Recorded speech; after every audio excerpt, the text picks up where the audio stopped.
Hey, bienvenue dans ton Yann et Frank. Aujourd'hui, nouveau cabinet fédéral, Carney, premier ministre, nous présente ses têtes d'affiche. Et non, le seul compétent qu'on avait identifié, Carlos Leitao, n'en fait pas partie. Bravo. Bravo. Franchement, bravo.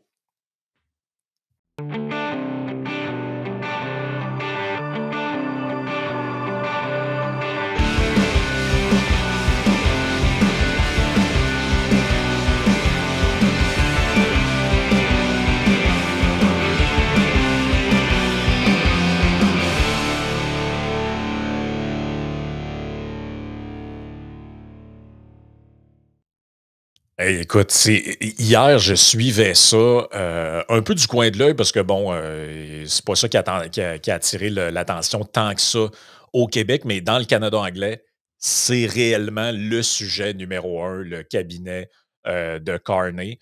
Tu as la tête pensante de Bill Toulouse qui a dit dans le National Post que Hey, Bill Toulouse devient un personnage tranquillement dans le show. Bill Toulouse est un personnage. Ben là, elle, hier, a quand même un texte assez quasiment une parodie. Là. Elle a écrit Carney's cabinet still look a lot like Trudeau's. Donc, le Oh, cabinet Tasha, ça? ouais, Tasha Carradine nous dit étrangement, le cabinet de Carney, il ressemble beaucoup à celui de Trudeau. Ouais, no shit, Sherlock. Chris, on s'en a passé toute la campagne électorale à répéter ça, que Carney, c'était la même chose que Trudeau, puis qu'il allait faire la même affaire avec les mêmes ministres de marde. Et tout le monde nous disait non, non, non. Ben, tout le monde. Toute cette gang-là nous disait c'est pas si pire que ça. Puis il a ramené le Parti libéral au centre, puis c'est ci, puis c'est ça. Donc, hey, la photo du National Post, man, est juste magique. Là. Dans l'édito de Michael Higgins. Carney's Cabinet of Trudeau's Failure. Quel titre incroyable. Et la photo que vous voyez à l'écran, le blanc, joli, champagne, Anand, elle, Mais je ne sais pas c'est qui. le blanc qui se ramasse aux finances, encore, tu sais, je veux dire, il s'était ramassé là après la démission de Freeland. C'est plus lui, c'est Champagne qui va être aux Ah, c'est finances. Champagne, OK, excuse. Lui, il va être au commerce, je pense. Champagne aux finances. Arc. Ils ont mis Champagne aux finances alors qu'il y Le gars avait. qui voulait mettre des milliards dans Nordvolt, là, on le met aux Alors, finances. ouais, puis ils ont mis ça alors qu'ils ont Carlos Leitao d'élu. Écoute, Carlos Leitao a été un des meilleurs ministres des Finances de l'histoire du Québec. Là. Pour vrai, je me rappelle même dans la soirée électorale, je me dis la seule consolation qu'on a avec le gouvernement libéral qu'on va vivre, c'est que Ouais. Carlos Leitao a été élu. Il y en a un qui s'est compté. Je prenais pour acquis qu'il allait être ministre des Finances, parce que ça a été un des meilleurs ministres des Finances au Québec. J'étais là, j'ai dit, c'est sûr que ce gars-là va être ministre des Finances. Ils le mettent même pas ministre, même pas dans le cabinet. Nope. On a sur Pilule Rouge tous les détails de ce nouveau cabinet-là. Donc, dans cet article, le cabinet Carney, recyclage politique et risque économique. Recyclage politique, c'est vraiment ça. Là. On a recyclé le cabinet de tout. Ah non, c'est carrément ce qui est écrit, du recyclage libéral, des visages connus pour des résultats discutables. Donc, on a Chrystia Freeland qui s'en va au transport, donc l'ancienne ministre de Trudeau. Donc, elle, je pense que c'est un peu une question d'avoir sauvé les meubles là, de sa carrière politique à quelque part, parce que moi, j'aurais suspecté qu'elle soit écartée du cabinet, mais... on va avoir les plus belles lignes blanches peinturées sur les routes du Québec et du Canada qu'on n'aura jamais vues. Exact, oui. C'est ça. C'est droite. Ben, c'est important d'avoir des belles lignes, surtout quand il y a de la poudreuse. Là. Ça permet de savoir où est-ce qu'on s'en va. Et c'est parce que, tu sais, Carney, je pense qu'il était assez bien conseillé. Euh, on lui a dit, garde tes ennemis proches.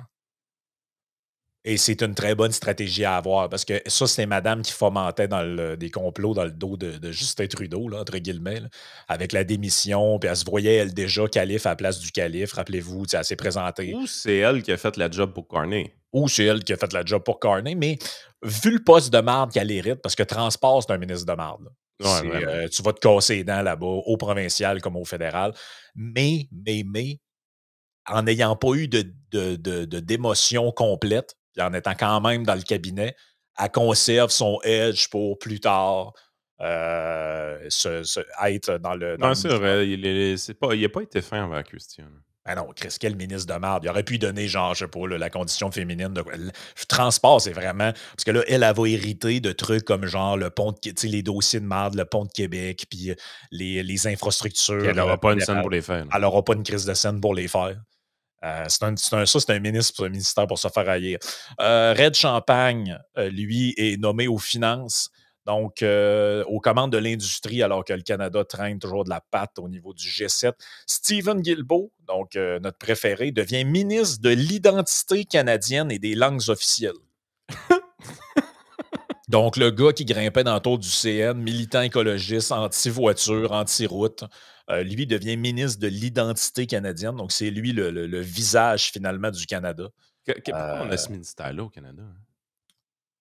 Je sais pas.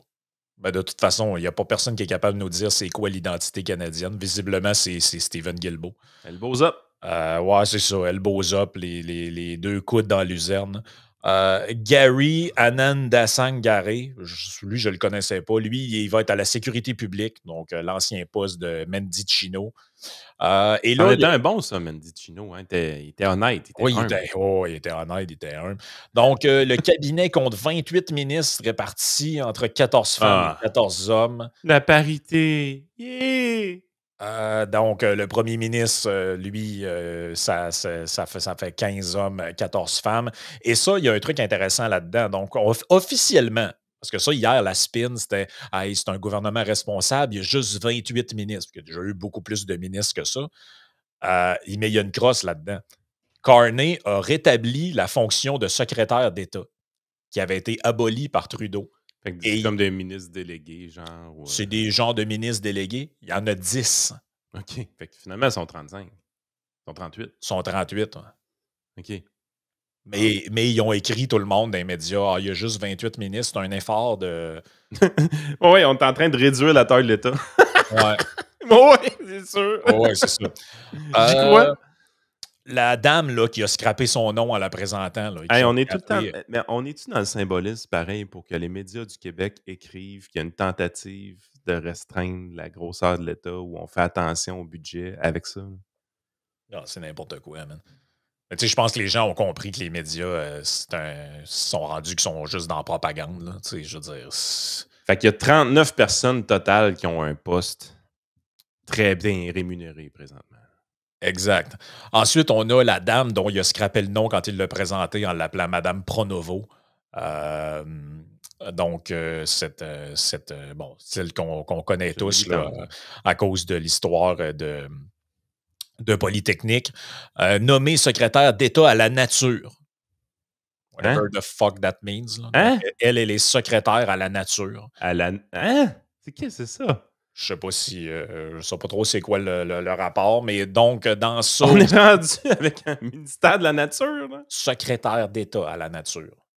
Qu'est-ce que c'est ça, man? On dit que c'est ça, là. Elle a de l'expérience en administration publique environnementale au Québec. Donc, c'est ça. D'autres désignations comme Ruba Saota, criminalité, Anna Gainé à la jeunesse, Randeep Sarai, développement international, ou Adam Van Corveen au sport. Et là, il y a Mélanie Joly, elle est où dans tout ça? On va y venir dans quelques instants. J'ai la liste complète. C'est comme les faits saillants. Là. Donc, Evan Solomon à l'AI, ça pour moi, c'est le meilleur moment. Donc, Ewan Solomon, c'est un ancien journaliste. Il était animateur à la CBC, à CTV.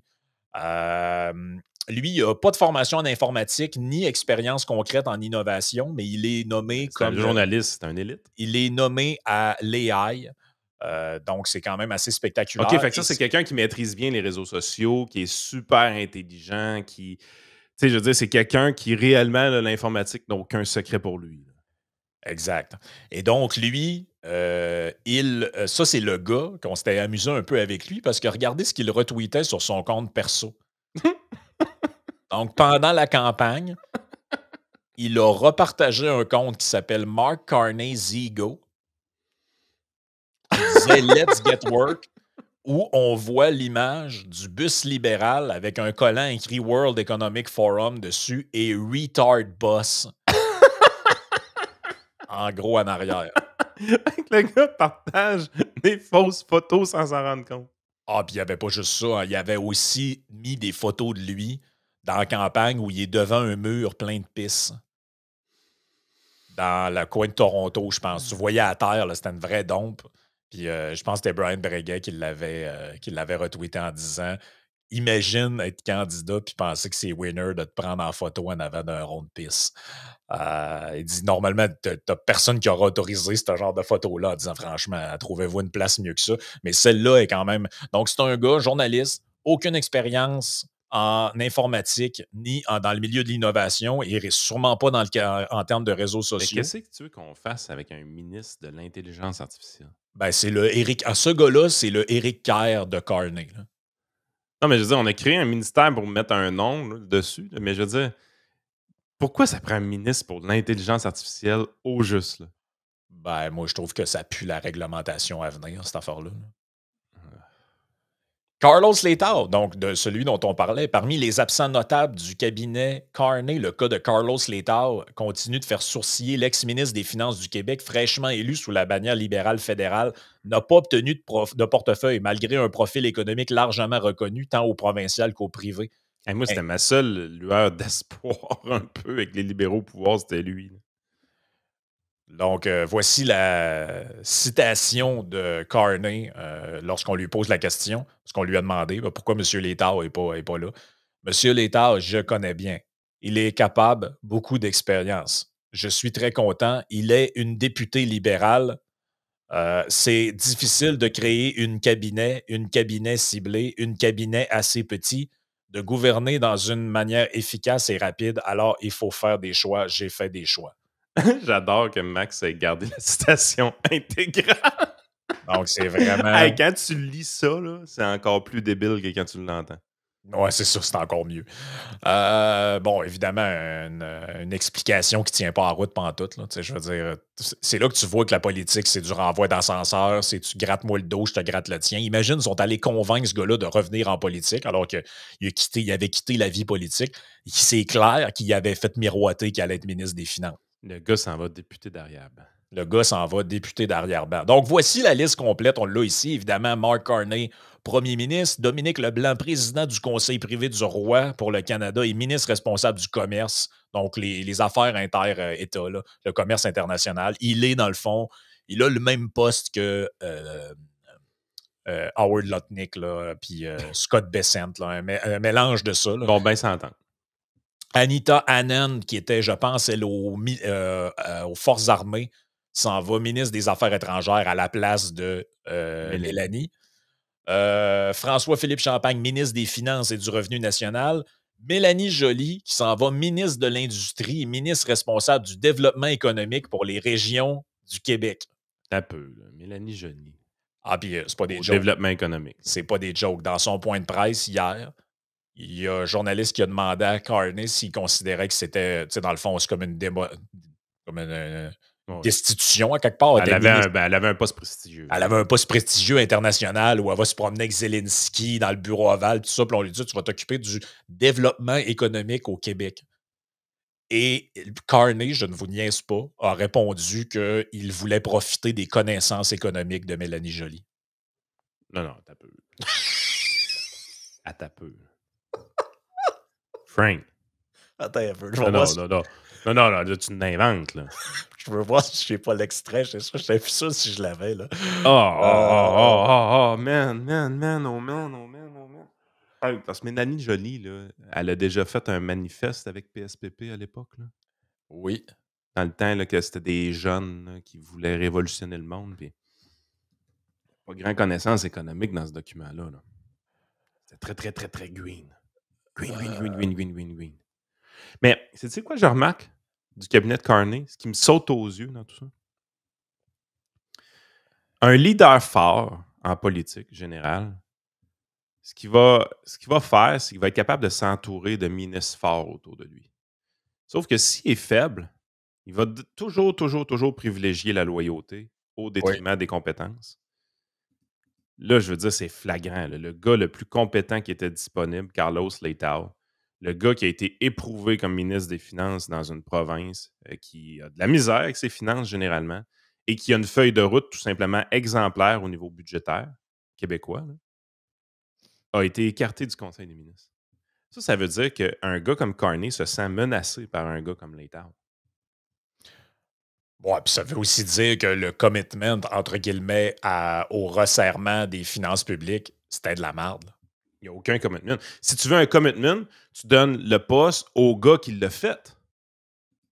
Carlos Leitão, d'une manière totalement objective, si tu regardes sa feuille de route comme ministre des Finances, tu es obligé de conclure que le gars a bien géré le budget et a créé des surplus. Avant de partir en élection en 2018, c'est ça, ouais, 2018, le Québec avait un surplus budgétaire de 7 Ah oui. milliards de dollars. Ah oui. Ben, c'est probablement, sais-tu quoi? Dans l'histoire récente, c'est le dernier qui va avoir son nom à coller un surplus. Parce qu'on n'est pas parti pour aller là pendant tout. Là. Puis le gars, il n'a pas été considéré comme ministre.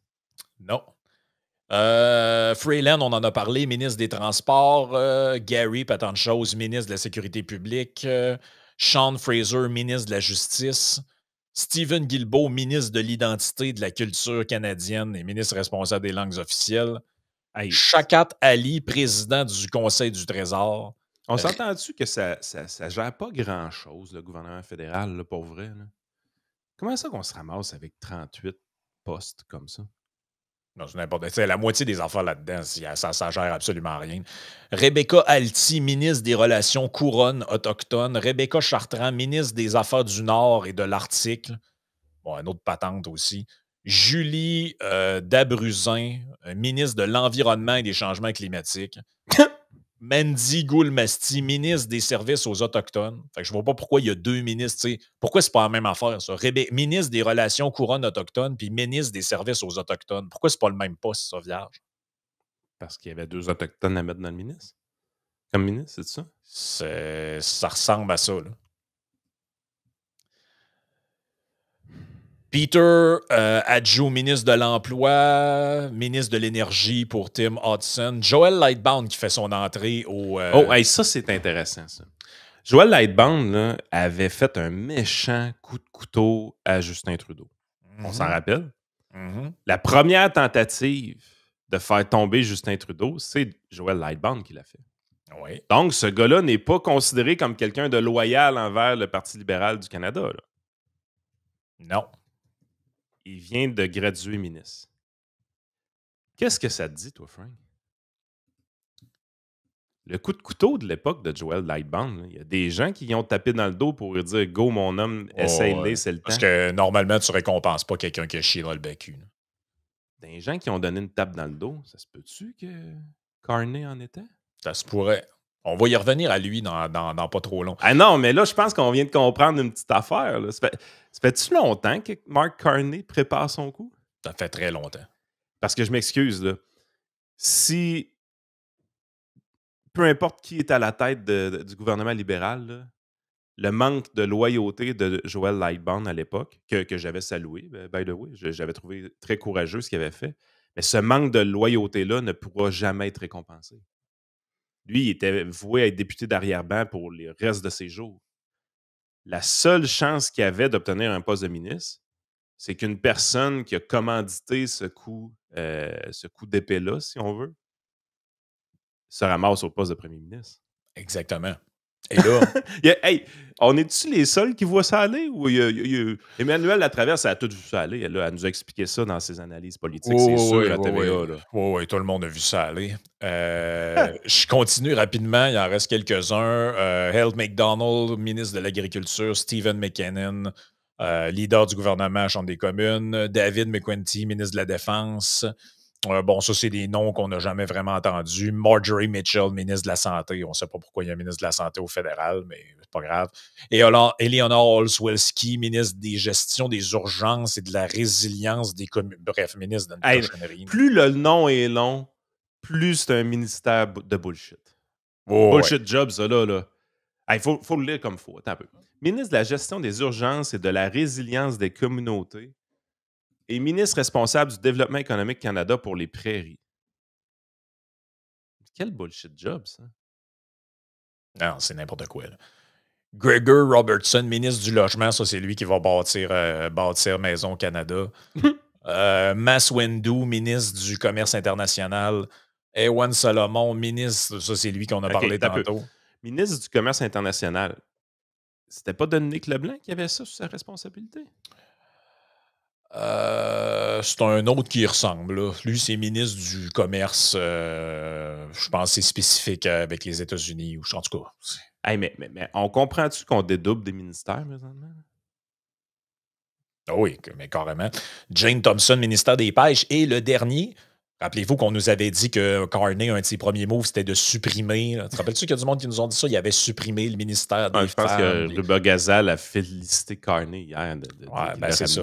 Donc, il y avait juste. C'est parce qu'ils ont tous joué cette game de con-là. Il n'y avait rien supprimé. Il avait juste nommé le plus petit cabinet possible le temps qu'il y ait la transition parce qu'il fallait bien qu'il y ait du monde à des ministères. Puis ça, c'était pas grave s'il n'y avait personne pendant un mois. Puis il voulait aussi. Envoyer un message, entre guillemets. Là. Qui restreignait le gouvernement. Là. Exact. Donc, Richie Valdez, ministre des Femmes, de l'Égalité des genres et secrétaire d'État des petites entreprises et du tourisme. Mais là, est-ce que c'est une ministre de la condition féminine avec un pénis ou c'est une vraie femme? Là? On ne le sait pas encore. Là. OK. Ça reste à prouver. Ça reste à prouver. Non, parce que tout est possible maintenant. Dans les 10 secrétaires d'État, on a le secrétaire d'État rattaché au ministère de l'Agriculture, le secrétaire d'État du Développement rural, secrétaire d'État à l'approvisionnement en matière de défense, secrétaire d'État à l'enfance et à la jeunesse, secrétaire d'État à l'Agence du revenu et aux institutions financières. Hein? Qu'est-ce qu'il a à faire, lui? Secrétaire d'État aux aînés, secrétaire d'État à la nature, secrétaire d'État à la lutte contre la criminalité, secrétaire d'État au développement international, secrétaire d'État au sport et secrétaire d'État au travail.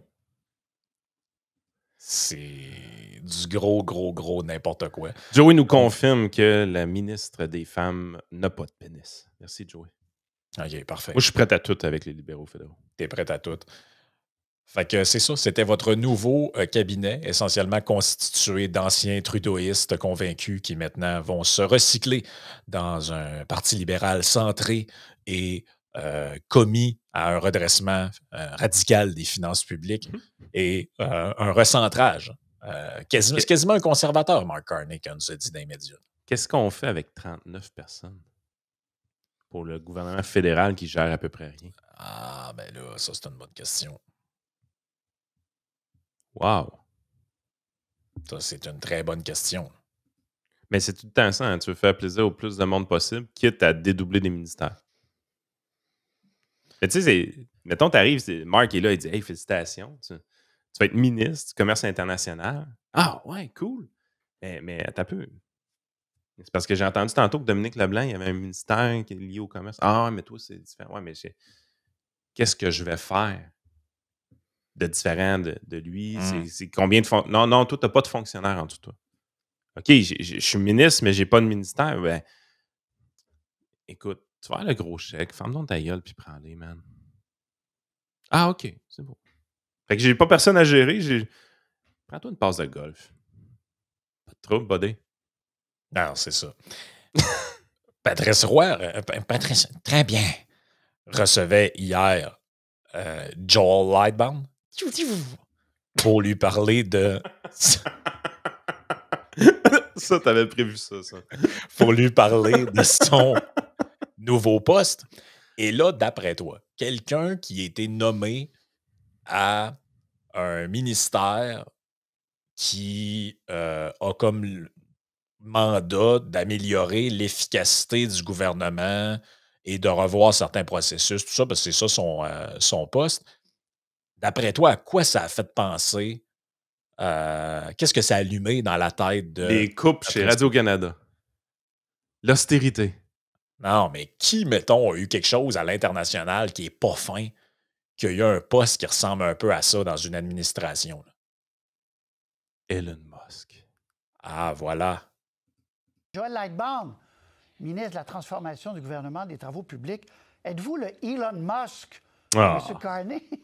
Non. La réponse simple et claire, c'est non. Il n'y a pas de comparaison mais de revoir, avec Elon Musk. Mais... Bien sûr que non, mais vous comprenez ce que je veux dire? Pour revoir... Bien sûr que non, mais c'est la question que je viens de poser. Calice. Ben, tu trouvais drôle. Là. Monsieur Lightbound, êtes-vous Elon Musk? Très bien. Tabarnak. Ben non, il n'y a aucune comparaison. Oui, je le sais, mais je Y vais le dire a-t-il pareil. moyen de ne pas parler de Trump à tout bout de champ? Non.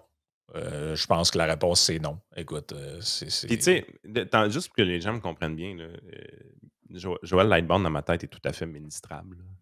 C'est pas quelqu'un d'incompétent. Ben, en fait, on en voyait plusieurs dans l'ancien cabinet qu'on se disait comment ça que lui, il en a pas de place puis que les autres en ont. Là. Exact. C'est juste que... Genre, si Stephen Guilbeault peut être ministre, Lightbound peut l'être. Là. Penses-tu que la question va venir de Patrice, de lui demander, coudonc, vous aviez fait une sortie très virulente envers Justin Trudeau. Pourquoi Marc Carney vous accorde sa confiance? Est-ce qu'il était dans le coup à l'époque? Ah ben je sais pas, on va continuer, on va l'entendre. La façon dont on donne des contrats, revoir l'appareil de l'État, est-ce que vous avez un mandat ambitieux? Bien, c'est clair que oui, parce que je pense qu'au centre de mon mandat va être de voir à trouver des gains d'efficacité, d'efficience dans l'appareil de l'État. Comment est-ce qu'on peut y arriver, par exemple, avec les nouvelles technologies, l'utilisation de l'intelligence artificielle? Il y a des choses qui se font en Angleterre, en France, dont on peut s'inspirer ici au Canada. C'est clair que ça va être au cœur de mon action comme ministre, de voir à trouver des gains d'efficacité au sein de l'État. Oui, mais et donc des coupures éventuellement. Je veux dire, on va commencer par Radio-Canada. Offrir des services aux citoyens sans que ça coûte aussi cher à l'État. Là. Bien, durant la campagne électorale, M. Carney a été assez clair que les gains, par exemple, pour réduire les dépenses opérationnelles au gouvernement vont se faire par attrition, hein, pas nécessairement avec des coupures directes dans les postes. Donc, mais c'est de regarder aussi, quand on regarde plus vers l'avenir, comment est-ce qu'on peut utiliser ces nouvelles technologies pour offrir de meilleurs services à moindre coût. Je pense que c'est une des attentes qu'ont les Canadiens envers leur gouvernement. Moi, c'est un honneur de pouvoir y contribuer. Je l'aime bien, là, puis je comprends les liners, puis tout, je comprends la game politique, là, mais... Asti, man. Nous autres, là, les droits de cotisation CELI des gens, là, tu vas sur le site de l'Agence de revenus du Canada pour voir ça. Ça t'évite de parler à un fonctionnaire. Tu vas sur le site web, puis tu as ton chiffre, puis après ça, tu décides combien tu peux mettre. Les chiffres ne sont pas à jour depuis la mi-janvier 2024, à peu près. Oui. Non, on est en mai 2025. Les chiffres sont pas à jour. Les gens, ils arrivent pour cotiser, ils ne savent pas comment ils peuvent cotiser, ils n'ont aucune espèce d'idée. Fait que là, tout ce que ça me dit, la raison pourquoi c'est pas à jour, c'est que c'est un fucking traitement manuel qui est fait. Là. Parce que si c'est comme des fichiers de données qui sont envoyés par les compagnies de placement, puis c'est d'une manière... Tu sais, je veux dire, les compagnies de placement au Canada, il n'y en a pas 2500. Tu reçois les chiffres, ça rentre directement dans le système. C'est un format qui est standard, puis ça va se mettre à jour directement. Il n'y a personne qui devrait vérifier ça.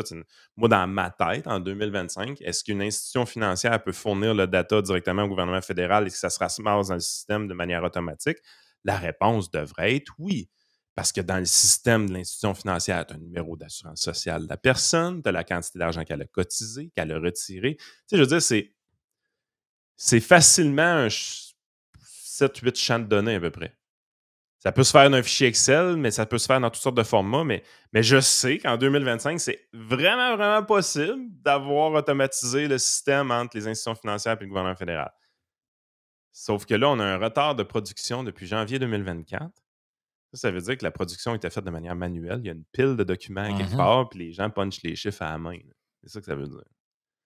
Fait que j'aime bien Joël Lightbound. Quand il me parle d'intelligence artificielle pour faciliter le travail des fonctionnaires. Là, ouais, puis tu sais, on va... Je crois pas vraiment. Là. Ben, de toute façon, il n'y a aucune technologie qui amenait à des réductions de taille de l'État par le passé. Donc, ça n'arrivera pas. Je veux dire, on pensait que l'arrivée des ordinateurs, la fin du papier, puis toutes ces affaires-là, tout ce qu'on nous avait vendu... C'est arrivé dans l'entreprise privée. En fait, c'est arrivé partout, sauf au gouvernement. Ouais, mais moi, je travaillais dans un département, on était 50. Ouais, vous avez tous été réaffectés ailleurs. La personne qui a fait ses boîtes et est parti au chômage. T'sais, ça, c'est jamais arrivé. Puis la fonction publique... On vous a trouvé d'autres formulaires à remplir et à lire. Là. Depuis 2015, il y a eu des gains technologiques majeurs. Là. L'arrivée de l'intelligence artificielle, toutes sortes de nouveaux logiciels qui n'existaient pas en 2015. Il y a 100 000 employés de plus dans la fonction fédérale. pour délivrer aucun service supplémentaire. Fait que c'est pas vrai. Demain matin, ils remplaceront pas un étage au complet de fonctionnaires par ChatGPT. Ça n'arrivera pas, là. Ça n'arrivera jamais. Tout ça, c'est de la bullshit, ce que vous venez d'entendre. Puis regarde, si je me trompe, je serais content de dire que je me suis trompé parce qu'au final, c'est ce que je veux, mais ça n'arrivera pas. Non, c'est l'utilisation de buzzwords pour montrer aux gens qu'on fait un effort réel de réduction de la taille de l'État parce que les gens pensent qu'ils payent trop de taxes et d'impôts pour le peu de services qu'ils reçoivent. Ouais. Ce serait dur de lui dire le contraire. Écoute, avant de passer à la partie Patreon, puis j'ai un autre petit truc que je voulais dire avant. Je vais remercier nos commanditaires, donc Barbecue Québec, pour avoir tout ce que ça vous prend pour l'été, faire du fun sur votre patio, votre backyard, tout ce que vous avez besoin pour le stock de barbecue.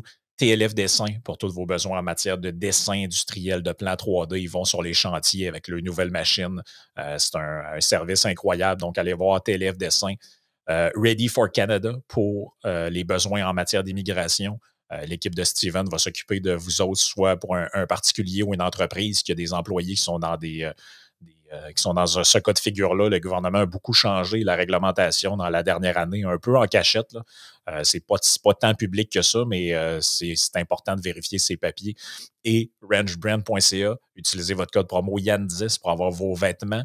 La collection printemps-été est sortie depuis un bout. Il y a des nouveaux stocks, fait que ça vaut la peine d'aller voir. Écoute, avant de passer au Patreon, une petite affaire très rapide. C'est un message que je veux faire parce que sur Patreon, on va avoir Joey a des cotes. On a une bonne jasette aussi sur notre sujet d'hier. On revient là-dessus. Mais écoute, quand on a eu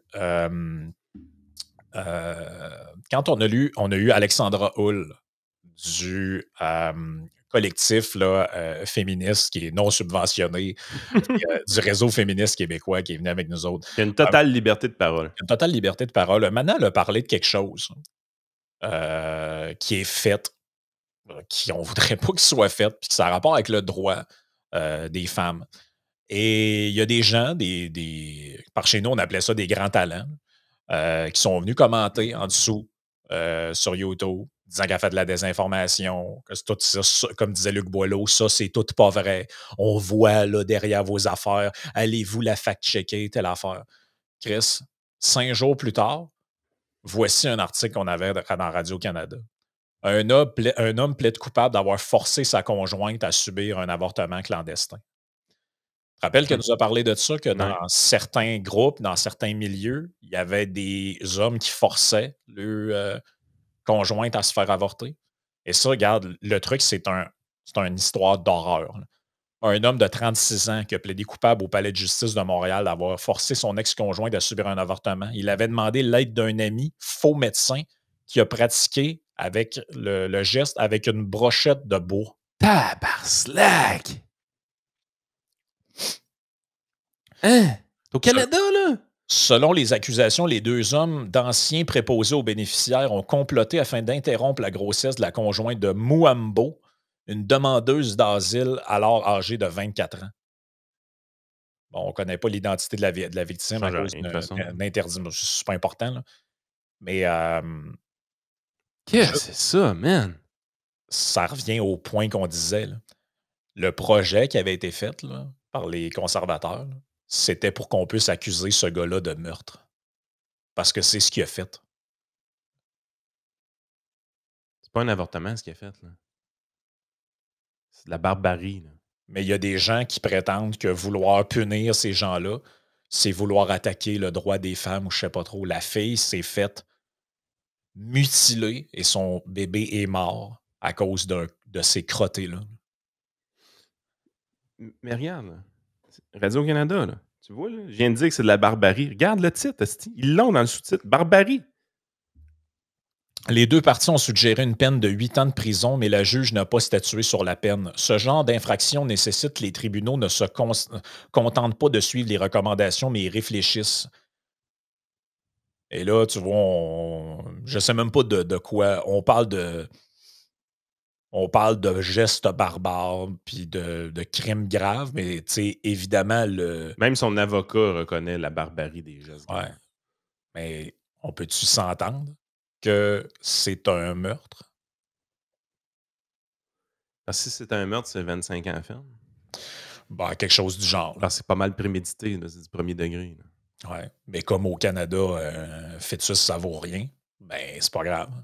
OK, fait qu'on peut pas parler de ces sujets-là. On n'a pas le droit. Hein? Ça a l'air. Ben, c'est ce que Alexandra nous a parlé, entre autres, là, pas dans ces détails-là, parce qu'évidemment, ce cas-là n'était pas sorti. Mais il y a des gens qui venaient commenter en dessous, là, disant que c'est pas vrai. Que ça se faisait pas, que ça flirtait avec le racisme comme propos. Mais, les amis, sortez de votre cloche en verre. Là.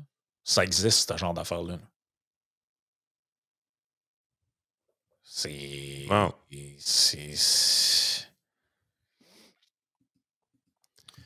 C'est pas. Parce que Max a un point, il dit si on dit que c'est un meurtre, ça donne des droits au fœtus, donc rendre plus difficile l'avortement car il aura des droits. Puis c'est pour ça que c'était non. Mais est-ce que vous comprenez c'est quoi le problème au Canada présentement? Le fait qu'on ne veuille pas discuter d'un fœtus. La minute qu'il y a une politique qui implique un fœtus, personne ne veut en parler parce que tout le monde a peur de ramener le débat sur l'avortement. On pense que les 30, 40 députés là, qui sont plus pro-vie un peu là, vont en profiter pour vous enlever le droit à l'avortement. Puis, alors que c'est zéro de ça qui est question. Puis là, tu avais un point l'autre jour. Là. J'ai regardé les chiffres démographiques du Québec qui sont sortis. Rendu à peu près à 75, 76, 77 000 naissances annuelles. C'est vraiment pas beaucoup. C'est moins que le nombre de décès. Le taux de fécondité est rendu à 1,33. Ça prend 2,1 pour renouveler la population. On est à 1,33. Le taux de fécondité, c'est une catastrophe. On s'en va. Et des pays pires dans le monde, là, c'est la Corée du Sud, par exemple. Là, puis eux autres qui ont des drôles de logique derrière leurs affaires. Mais nous autres, on n'en fait pas de bébés. Mais il y avait une statistique qui est encore plus intéressante là-dedans. 40% des naissances présentement proviennent de familles que un des deux parents, minimalement, est une personne immigrante qui n'est pas née au Québec. Les Québécois de souche font à peu près 35 000, même pas 40 000 naissances par année. Ah ouais. On entend parler de droit à l'avortement partout, puis là, il faut protéger le droit à l'avortement, puis là, la contraception, ça devrait être gratis, puis blablabla. On parle de contraception aller-retour, on parle de « il ne faut pas toucher à l'avortement aller-retour ». Je veux dire, pourquoi on parle de ça? On n'en fait plus de bébés de toute façon. Ouais, puis rajoute à ça la twist du français, c'est qu'il y a du monde qui passe le grande journée à nous parler des affaires de loi 96, puis de traduction d'aventure de commerce parce que le français est en danger, puis tout. Et il ne parle jamais du seul sujet, en fait, qui est fondamental là-dessus, c'est la natalité. On n'en fait pas de bébés. Les Canadiens français ne font pas de bébés. Non, tout est là. La question de la natalité est au cœur de cette affaire-là. Vous avez bien beau écœurer avec n'importe quelle loi, mettre toutes les lois que vous voulez. Là. Si vous ne faites pas d'enfants, les Canadiens français vont disparaître, puis c'est tout. Là. C'est pas, je dis pas ça parce que je suis dans une vision nataliste, puis on devrait faire des bébés bonus. Non, c'est factuel. C'est un constat factuel. C'est factuel ce que tu dis. Les Canadiens français vivent à peu près à 35 000 naissances annuelles. Hey, c'est pas beaucoup, là. C'est pas beaucoup. C'est à peu près c'est le nombre de joueurs de baseball au Québec au total. Là. Non, c'est ça. Tu prends tous les joueurs de baseball au Québec, là, ça, c'est le nombre de naissances qu'on a dans une année. C'est pas beaucoup, là. Non, c'est pas beaucoup. C'est pas le nombre de joueurs de soccer, puis c'est pas le nombre de joueurs de hockey, là. C'est le nombre de joueurs de baseball. Vraiment pas. Sur ce, tout le monde, on va passer à la partie Patreon. Si vous voulez vous joindre à nous, patreon.com/isénéchal. Puis on a encore pas mal d'affaires à vous jaser. Et puis pour les autres, on s'en reparle demain.